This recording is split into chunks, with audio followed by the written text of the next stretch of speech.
Hello and welcome. You are watching Indian Polity with me, Harshvinder Singh. Today I am going to discuss a very interesting and quite important topic, citizenship. But before getting started, I would like you to think once why there so much of emphasis on citizenship. Yes, you are right. There are certain rights, privileges, and provisions that are exclusively for Indian citizens. For example, Article 15, right against discrimination. It is only for Indian citizens. So there was a need to identify who are our citizens and who are not. So in this video, we will see the constitutional provisions regarding citizenship and how citizenship was being provided on the date of commencement and after the date of commencement, that is 26 Jan 1950. So Article 5 to 11 and Part 2 of Indian Constitution deal with citizenship. Article 5 to 11 only identifies the person who became citizens of India at the commencement, that is 26 Jan 1950. ਜਿਹੜਾ article 5 to 11 ਆ ਇਹ ਸਿਰਫ ਉਹਨਾਂ ਦੀ citizenship ਦੀ ਗੱਲ ਕਰਦਾ ਜਿਹੜੇ ਕਿ date of ਕਮੈਂਸਮੈਂਟ ਜਦ ਕਿ ਜਿਵੇਂ ਕਿ 26 ਜਨਵਰੀ 1950 ਨੂੰ ਮੌਜੂਦ ਸੀਗੇ ਇੱਥੇ ਮੌਜੂਦ ਸੀਗੇ ਉਹਨਾਂ ਦੇ ਸਿਟੀਜ਼ਨਸ਼ਿਪ ਦੀ ਇਹ ਗੱਲ ਕਰਦਾ ਹੈ 5 to 11 ਬਟ ਜਿਹੜੇ 1950 ਤੋਂ ਬਾਅਦ ਯਾਨੀ ਕਿ ਜੇ ਆਪਾਂ ਇਹ ਦੇਖਣਾ ਹੋਵੇ ਕਿ 2050 'ਚ ਕੌਣ ਇੰਡੀਅਨ ਸਿਟੀਜ਼ਨਸ਼ਿਪ ਹੋਏਗਾ ਇਹ ਡਿਸਾਈਡ ਕਰਨ ਦੀ ਪਾਵਰ ਹੈ ਪਾਰਲੀਮੈਂਟ ਕੋਲ ਤਾਂ ਪਾਰਲੀਮੈਂਟਰੀ ਜਿਹੜੇ ਲਾਜ਼ ਨੇ ਉਹ ਪ੍ਰੀਵੇਲ ਕਰਨਗੇ Next, Constitution identifies 4 categories of person who became the citizens of India at its commencement. 26 ਜਨਵਰੀ 1950 ਨੂੰ ਸਿਰਫ 4 ਕੈਟੇਗਰੀਜ਼ ਜਿਹੜੇ ਪਰਸਨ ਸੀਗੇ ਉਹਨਾਂ ਨੂੰ ਇੰਡੀਅਨ ਸਿਟੀਜ਼ਨਸ਼ਿਪ ਦਿੱਤੀ ਗਈ ਉਹ 4 ਕੈਟੇਗਰੀ ਸੀਗੀਆਂ ਅ ਪਰਸਨ ਡੋਮਿਸਾਈਲਡ ਇਨ ਇੰਡੀਆ ਜਿਹਦਾ ਪਰਮਾਨੈਂਟ ਹਾਊਸ ਹੈ ਇੰਡੀਆ ਦੇ ਵਿੱਚ ਉਹਨੂੰ ਡੋਮਿਸਾਈਲ ਆਪਾਂ ਪਰਮਾਨੈਂਟ ਹਾਊਸ ਨੂੰ ਡੋਮਿਸਾਈਲ ਕਹਿੰਦੇ ਆ next person migrated from Pakistan person migrated to Pakistan, person of Indian origin living in abroad. ਇਹ 4 ਕੈਟੇਗਰੀਜ਼ ਨੂੰ ਆਪਾਂ 26 ਜਨਵਰੀ 1950 ਨੂੰ ਇੰਡੀਅਨ ਸਿਟੀਜ਼ਨਸ਼ਿਪ ਦਿੱਤੀ ਆਰਟੀਕਲ 5 ਸਿਟੀਜ਼ਨਸ਼ਿਪ ਬਾਏ ਡੋਮਿਸਾਈਲ ਉਹਨੂੰ ਆਰਟੀਕਲ 5 ਦੇ ਵਿੱਚ ਸਿਟੀਜ਼ਨਸ਼ਿਪ ਲੈਣ ਲਈ 2 ਕੰਡੀਸ਼ਨਸ ਫੁੱਲਫਿਲ ਕਰਨੀਆਂ ਪੈਣਗੀਆਂ ਪਹਿਲੀ condition he should have domicile in India means ਉਹਦਾ ਇੰਡੀਆ ਦੇ ਵਿੱਚ ਇੱਕ ਪਰਮਾਨੈਂਟ ਹਾਊਸ ਹੋਵੇ he is born in India or either of his parent was born in India or he is residing in India for 5 years immediately before the date of commencement. ਇਹ 2 conditions ਨੇ ਇੱਕ ਤਾਂ ਉਹਦਾ domicile ਹੋਵੇ India ਦੇ ਵਿੱਚ ਜਾਂ ਫਿਰ ਸੈਕਿੰਡ ਇਹਨਾਂ ਤਿੰਨਾਂ ਪ੍ਰੋਵੀਜ਼ਨ 'ਚੋਂ ਕੋਈ ਵੀ ਇੱਕ ਫੁੱਲਫਿਲ ਕਰਦਾ ਹੋਵੇ ਤਾਂ ਉਹਨੂੰ ਇੰਡੀਅਨ ਸਿਟੀਜ਼ਨਸ਼ਿਪ ਮਿਲ ਜਾਏਗੀ article 6 what it says citizenship for persons migrated from Pakistan ਇਹ ਉਸ ਪ੍ਰੋਬਲਮ ਨਾਲ ਡੀਲ ਕਰਦਾ ਜਿਹੜੀ ਕਿ ਬ੍ਰਿਟਿਸ਼ ਇੰਡੀਆ ਦੀ ਪਾਰਟੀਸ਼ਨ ਤੋਂ ਬਾਅਦ ਸਾਹਮਣੇ ਆਈ ਬ੍ਰਿਟਿਸ਼ ਇੰਡੀਆ ਦੀ ਪਾਰਟੀਸ਼ਨ ਤੋਂ ਬਾਅਦ thousands or lakhs of people migrated to and from Pakistan and this problem was being dealt by Article 6 in 2 parts.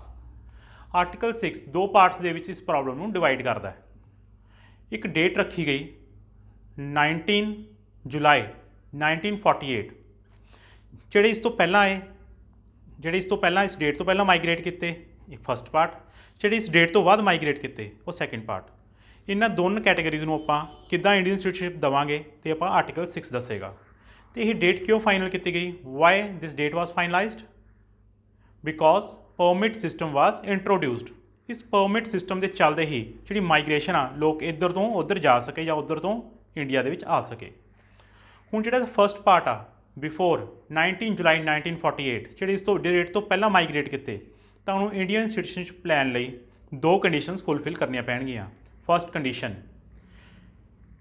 He became an Indian citizen if he or either of his parent or his grandparents was born in undivided India ਜਾਂ ਉਹ ਬੰਦਾ ਆਪ ਜਾਂ ਉਹਦੇ parents ਜਾਂ ਉਹਦੇ grand parents undivided India ਦੇ ਵਿੱਚ ਬੋਰਨ ਹੋਏ ਹੋਣ first condition and second condition residing in India since the date of his migration ਜਦੋਂ ਦਾ ਉਹ ਮਾਈਗ੍ਰੇਟ ਕਰਕੇ ਆਇਆ ਪਾਕਿਸਤਾਨ ਤੋਂ ਇੰਡੀਆ ਦੇ ਵਿੱਚ ਉਦੋਂ ਦਾ ਉਹ ਇੰਡੀਆ ਦੇ ਵਿੱਚ ਰਹਿ ਰਿਹਾ ਹੋਵੇ ਜਦੋਂ ਇਹ 2 ਕੰਡੀਸ਼ਨਸ ਫੁੱਲਫਿਲ ਹੋ ਜਾਣਗੀਆਂ ਉਹਨੂੰ ਇੰਡੀਅਨ ਸਿਟੀਜ਼ਨਸ਼ਿਪ ਦਿੱਤੀ ਜਾਏਗੀ ਜਿਹੜੇ ਬੰਦੇ 19 ਜੁਲਾਈ 1948 ਤੋਂ ਪਹਿਲਾਂ ਇੰਡੀਆ ਦੇ ਵਿੱਚ ਆ ਗਏ ਸੀਗੇ second part of article 6 that is after 19 ਜੁਲਾਈ 1948। ਇਸ ਡੇਟ ਤੋਂ ਜਿਹੜੇ ਬਾਅਦ ਮਾਈਗ੍ਰੇਟ ਕੀਤੇ ਇੰਡੀਆ ਦੇ ਵਿੱਚ ਉਹਨਾਂ ਨੂੰ ਇੰਡੀਅਨ ਸਿਟੀਜ਼ਨਸ਼ਿਪ ਲੈਣ ਦੇ ਲਈ ਦੋ ਕੰਡੀਸ਼ਨਸ ਫੁੱਲਫਿਲ ਕਰਨੀਆਂ ਪੈਣੀਆਂ ਸੀ। ਜਿਹੜੀ ਪਹਿਲੀ ਕੰਡੀਸ਼ਨ ਆ ਤਾਂ ਬਿਲਕੁਲ ਸੇਮ ਆ, he or either of his parent or grandparent or any of his grandparent was born in India. Second, he had been registered as a Indian citizen। ਤਾਂ ਉਹਨੂੰ ਰਜਿਸਟ੍ਰੇਸ਼ਨ ਲੈਣ ਲਈ application ਦੇਣ ਤੋਂ 6 ਮਹੀਨੇ ਪਹਿਲਾਂ India ਦੇ ਵਿੱਚ ਰਹਿ ਰਿਹਾ ਹੋਣਾ ਜ਼ਰੂਰੀ ਹੈ। ਐਂਡ ਸੈਕਿੰਡ ਆਰਟੀਕਲ ਬੇਸਿਕਲੀ ਜਿਹੜਾ ਆਰਟੀਕਲ 5 ਅਤੇ ਆਰਟੀਕਲ 6 ਆ, ਇਹ 'ਚ ਬੇਸਿਕ ਡਿਫਰੈਂਸ ਕੀ ਹੈ? ਜਿਹੜਾ ਆਰਟੀਕਲ 5 ਹੈ ਉਹ ਡੀਲ ਕਰਦਾ ਹੈ ਜਿਹੜੇ ਪਹਿਲਾਂ ਤੋਂ ਹੀ ਇੰਡੀਆ ਦੀ ਬਾਉਂਡਰੀ ਦੇ ਵਿੱਚ ਰਹਿ ਰਹੇ ਸੀਗੇ। ਜਿਹੜਾ ਆਰਟੀਕਲ 6 ਆ ਇਹ ਉਹਦੇ ਨਾਲ ਡੀਲ ਕਰਦਾ ਜਿਹੜੇ ਪਾਰਟੀਸ਼ਨ ਤੋਂ ਬਾਅਦ ਇੰਡੀਆ ਡਿਵਾਈਡ ਹੋ ਗਿਆ ਪਾਕਿਸਤਾਨ ਦੇ ਵਿੱਚ, ਜਿਹੜੀ ਮਾਈਗ੍ਰੇਸ਼ਨ ਹੋਈ ਉਸ ਨੂੰ ਡੀਲ ਕਰਦਾ ਆਰਟੀਕਲ 6। ਨੈਕਸਟ ਹੈਗਾ ਆਰਟੀਕਲ 7। ਆਰਟੀਕਲ 7 ਕਿਉਂ ਇੰਪੋਰਟੈਂਟ ਹੈ? ਜਿਹੜਾ ਆਰਟੀਕਲ 5 ਅਤੇ 6 ਦੇ ਵਿੱਚ ਇੰਡੀਅਨ ਸਿਟੀਜ਼ਨਸ਼ਿਪ ਮਿਲ ਗਈ, ਉਹਨੂੰ ਪ੍ਰਮਾਣ ਕੌਣ ਦੇਗਾ? ਆਰਟੀਕਲ 7। ਯਾਨੀ ਕਿ ਜਿਹੜਾ ਆਰਟੀਕਲ 7 ਹੈ ਉਹ ਓਵਰਰਾਈਡ ਕਰ ਸਕਦਾ ਆਰਟੀਕਲ 5 ਅਤੇ 6 ਨੂੰ। ਜਿਹੜਾ ਇਹਦਾ ਓਵਰਰਾਈਡਿੰਗ ਇਫੈਕਟ ਹੈ ਹੁਣ ਆਪਾਂ ਉਹ ਦੇਖਾਂਗੇ ਉਹ ਕਿਵੇਂ ਹੈ। Article 7 citizenship to person who migrated to Pakistan. ਇਹ ਉਹਨਾਂ ਦੀ ਗੱਲ ਕਰਦਾ ਜਿਹੜੇ ਪਾਕਿਸਤਾਨ ਦੇ ਵਿੱਚ ਮਾਈਗ੍ਰੇਟ ਚਲੇ ਗਏ, ਯਾਨੀ ਕਿ ਇੰਡੀਆ ਤੋਂ ਪਾਕਿਸਤਾਨ ਦੇ ਵਿੱਚ ਚਲੇ ਗਏ।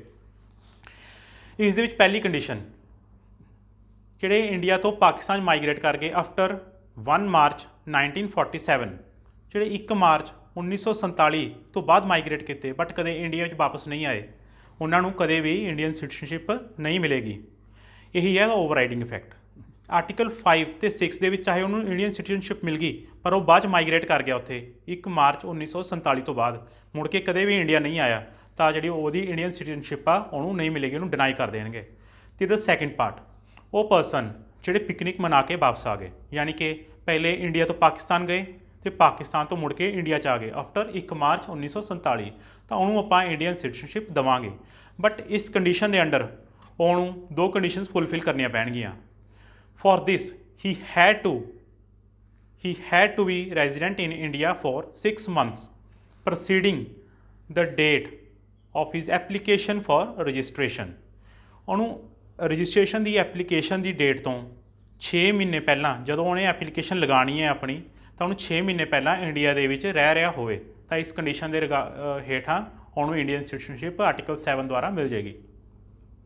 Article 8 person of Indian origin residing outside in India. ਉਹ ਵਾਲੇ ਪਰਸਨ ਜਿਹੜੇ ਜਿਨ੍ਹਾਂ ਦਾ ਮੂਲ ਤਾਂ ਇੰਡੀਆ ਹੈ ਬਟ ਇੰਡੀਆ ਤੋਂ ਬਾਹਰ ਰਹਿ ਰਹੇ ਨੇ, ਉਹਨਾਂ ਨੂੰ ਇੰਡੀਅਨ ਸਿਟੀਜ਼ਨਸ਼ਿਪ ਲੈਣ ਲਈ ਦੋ ਕੰਡੀਸ਼ਨਸ ਫੁੱਲਫਿਲ ਕਰਨੀਆਂ ਪੈਣਗੀਆਂ।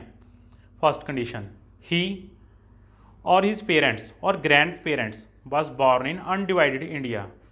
ਜਾਂ ਉਹ ਬੰਦਾ ਆਪ ਜਾਂ ਉਹਦੇ ਪੇਰੈਂਟਸ ਜਾਂ ਗ੍ਰੈਂਡ ਪੇਰੈਂਟਸ ਇੰਡੀਆ ਦੇ ਵਿੱਚ ਉਹਨਾਂ ਦਾ ਬਰਥ ਹੋਇਆ ਹੋਵੇ। Second condition, he has been registered as a citizen of India by the diplomatic or consular representative of India in the country of his residence। ਜੋ ਜਿਸ ਦੇਸ਼ ਦੇ ਵਿੱਚ ਰਹਿ ਰਿਹਾ ਉੱਥੇ ਉਹ ਰਜਿਸਟਰਡ ਹੋਵੇ, ਅਤੇ ਜਦੋਂ ਇਹ ਦੋ ਕੰਡੀਸ਼ਨਸ ਫੁੱਲਫਿਲ ਹੋਣਗੀਆਂ ਤਾਂ ਉਹਨੂੰ ਅੰਡਰ ਆਰਟੀਕਲ 8 ਉਹਨੂੰ ਇੰਡੀਅਨ ਸਿਟੀਜ਼ਨਸ਼ਿਪ ਪ੍ਰੋਵਾਈਡ ਕਰ ਦਿੱਤੀ ਜਾਏਗੀ। ਆਰਟੀਕਲ 9, ਜਿਹੜਾ ਆਰਟੀਕਲ 9 ਅਤੇ 10 ਹੈ ਇਹ ਬਹੁਤ ਸਿੰਪਲ ਨੇ। ਆਰਟੀਕਲ 9 ਗੱਲ ਕਰਦਾ not deemed to be a citizen, ਯਾਨੀ ਕਿ ਉਹਨੂੰ ਆਪਾਂ ਕਦੋਂ ਸਿਟੀਜ਼ਨਸ਼ਿਪ ਨਹੀਂ ਦੇਵਾਂਗੇ। If he has voluntary acquired the citizenship of any other country, ਜਦ ਉਹ ਬੰਦਾ ਆਪਣੇ ਆਪ ਆਪਣੀ ਮਰਜ਼ੀ ਨਾਲ ਕਿਸੇ ਹੋਰ ਦੇਸ਼ ਦੀ ਸਿਟੀਜ਼ਨਸ਼ਿਪ ਲੈ ਲੇ ਜਾਂ ਉਹਨੂੰ ਐਕਵਾਇਰ ਕਰ ਲੇ, ਤਾਂ ਉਹਨੂੰ ਆਪਾਂ ਇੰਡੀਅਨ ਸਿਟੀਜ਼ਨਸ਼ਿਪ ਡਿਨਾਈ ਕਰ ਦਾਂਗੇ। ਇਹ ਗੱਲ ਕਰਦਾ ਹੈ ਆਰਟੀਕਲ 9। ਹੁਣ ਤਾਂ ਸੀ ਇਹ ਡੇਟ ਆਫ ਕਮੈਂਸਮੈਂਟ ਤੱਕ, ਯਾਨੀ ਕਿ 26 ਜਨਵਰੀ 1950 ਤੱਕ ਆਪਾਂ ਕਿਹਨੂੰ ਰਿਕੋਗਨਾਈਜ਼ ਕੀਤਾ? ਜਿਹੜੇ ਸਿਟੀਜ਼ਨਸ਼ਿਪ ਹੈਗੇ ਨੇ, ਜਿਹੜੇ ਸਿਟੀਜ਼ਨਸ ਹੈਗੇ ਨੇ। ਹੁਣ ਇਸ ਤੋਂ ਬਾਅਦ ਦੀ ਜਿਹੜੀ ਗੱਲ ਹੈ ਆਰਟੀਕਲ 10, ਉਹ ਗੱਲ ਕਰਦਾ ਹੈ continuation of citizenship but subjected to laws of parliament. ਹੁਣ ਆਰਟੀਕਲ 10 ਦੇ ਨਾਲ ਅਸੀਂ ਜਿਹੜੀ ਪਾਰਲੀਮੈਂਟ ਨੂੰ ਪਾਵਰ ਦੇਤੀਆਂ ਇੰਡੀਅਨ ਸਿਟੀਜ਼ਨਸ਼ਿਪ ਦੇ regarding. Article 11 and it talks about powers of parliament to make any provision with respect to constitution and termination of citizenship and all other relations related to citizenship। ਕਿੱਦਾਂ acquire ਕਰਨਾ ਤੇ ਕਿੱਦਾਂ terminate ਕਰਨੀ ਆ citizenship, ਜਿਹੜੀ ਕਿ 26 ਜਨਵਰੀ 1950 ਦੇ ਵਿੱਚ ਆਪਾਂ ਕਿਸ ਨੂੰ ਪ੍ਰੋਵਾਈਡ ਕਰਾਂਗੇ, ਉਹਦੇ ਨਾਲ ਡੀਲ ਕਰੇਗਾ ਆਰਟੀਕਲ 11। ਹੁਣ ਉਸ ਤੋਂ ਬਾਅਦ ਦੀ ਜਿਹੜੀ ਡੇਟ ਹੈ 26 ਜਨਵਰੀ 1950, ਇਸ ਤੋਂ ਬਾਅਦ ਆਪਾਂ ਕਿਹਨੂੰ ਸਿਟੀਜ਼ਨਸ਼ਿਪ ਦੇਣੀ ਆ, ਹੁਣ ਇਸ ਦਾ ਹੱਕ ਹੈਗਾ ਪਾਰਲੀਮੈਂਟ ਕੋਲ। ਪਾਰਲੀਮੈਂਟ ਲਾਅ ਬਣਨਗੇ ਤੇ ਉਹ ਜਿਹੜੇ ਲਾਜ਼ ਨੇ ਜਿਵੇਂ ਐਕੁਇਜ਼ੀਸ਼ਨ ਵੀ ਆਪਾਂ ਕਿਹਨੂੰ ਦੇਣੀ ਆ ਤੇ ਆਪਾਂ ਕਿਹਨੂੰ ਡਿਨਾਈ ਕਰਨੀ ਯਾਨੀ ਕਿ ਟਰਮੀਨੇਸ਼ਨ। ਹੁਣ ਪਾਰਲੀਮੈਂਟ ਨੇ ਇਸ ਪਾਵਰ ਨੂੰ ਯੂਜ਼ ਕਰਦੇ ਆ ਇੱਕ ਸਿਟੀਜ਼ਨਸ਼ਿਪ ਐਕਟ ਬਣਾਇਆ 1955 ਇਸ ਦੇ regarding.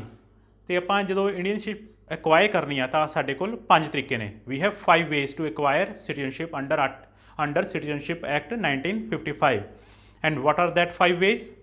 By birth, by descent, by registration, by naturalization, and fifth, incorporation of territory.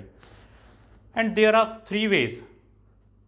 There are 3 ways of losing citizenship: renunciation, termination, and deprivation. ਇਹ 3 ਤਰੀਕਿਆਂ ਨਾਲ ਸਾਤੋਂ ਜਿਹੜੀ ਇੰਡੀਅਨ ਸਿਟੀਜ਼ਨਸ਼ਿਪ ਆ ਉਹ ਖੋਈ ਜਾ ਸਕਦੀ ਆ। ਇਹ ਸੀ ਅੱਜ ਆਪਣਾ ਟੌਪਿਕ। ਆਪਾਂ ਇਸ ਸਿਟੀਜ਼ਨਸ਼ਿਪ ਐਕਟ ਨੂੰ ਜਿਹੜਾ 1955 ਦਾ ਐਕਟ ਹੈ ਇਹਨੂੰ ਆਪਾਂ ਫਰਦਰ ਇਲੈਬੋਰੇਟ ਕਰਾਂਗੇ ਇਨ next video. If you find this video informative and valuable then please subscribe, like, share and press bell icon. Thank you.